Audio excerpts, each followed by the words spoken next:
President Biden said no to any impact on Iran's nuclear sites. We're going to get back to Randy Weber in a moment.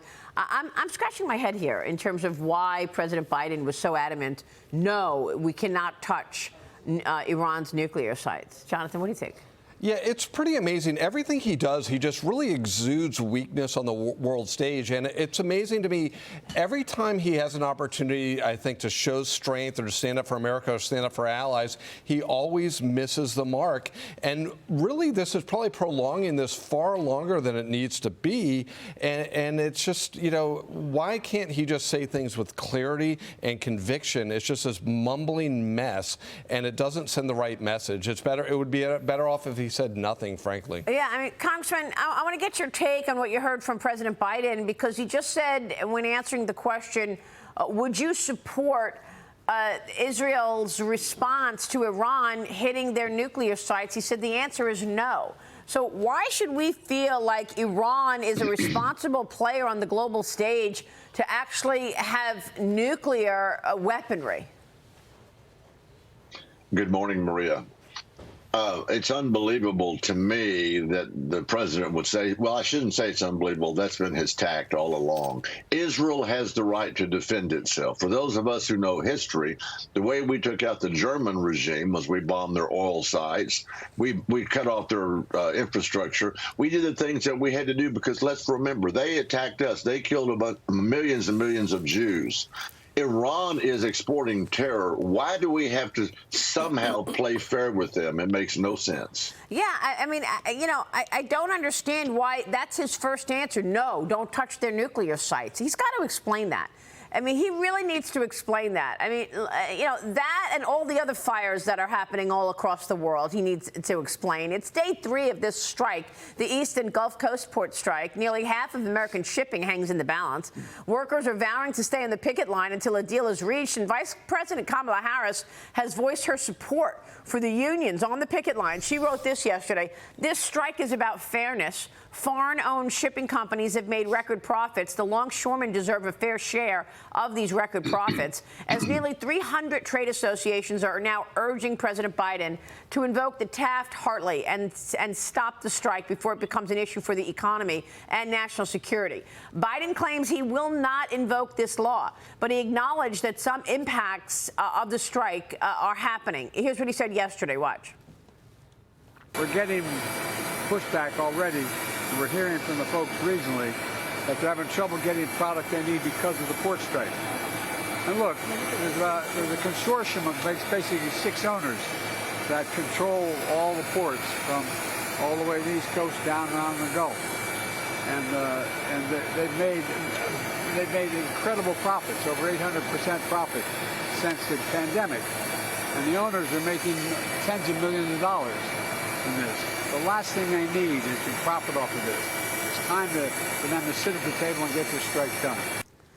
Congressman, here, too, you've got Joe Biden siding with the strikers on the picket lines. Look, I don't know who's right here, but why is it always the corporation's fault? Right? They want a 77% raise, and immediately you see Kamala Harris and Joe Biden siding with the strikers. I mean, is this all political? Are they just that desperate for the union vote?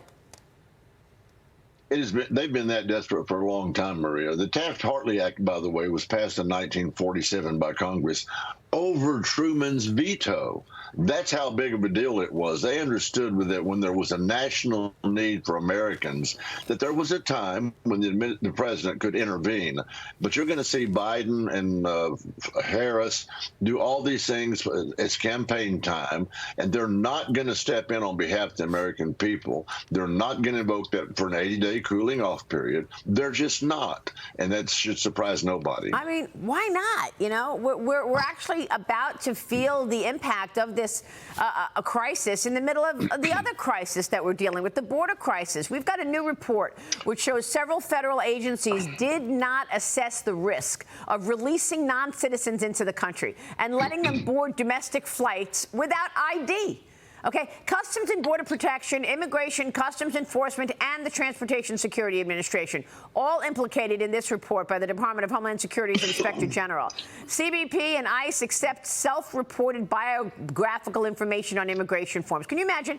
They just accept whatever these migrants are going to tell them. Then they allow them to get on domestic flights without IDs. I mean, no kidding that they didn't assess the risks. A separate DHS threat report sounds the alarm on the terrorist threat presented at the border as well. That report writes this: over the next year, we expect some individuals with terrorism ties and some criminal actors will continue their efforts to exploit migration flows. Meanwhile, President Biden claims he's extending asylum restrictions now. After 4 years of a wide-open border, now he's expanding restrictions on asylum 33 days before the election, Congressman. I mean, this administration has put this country in dire jeopardy.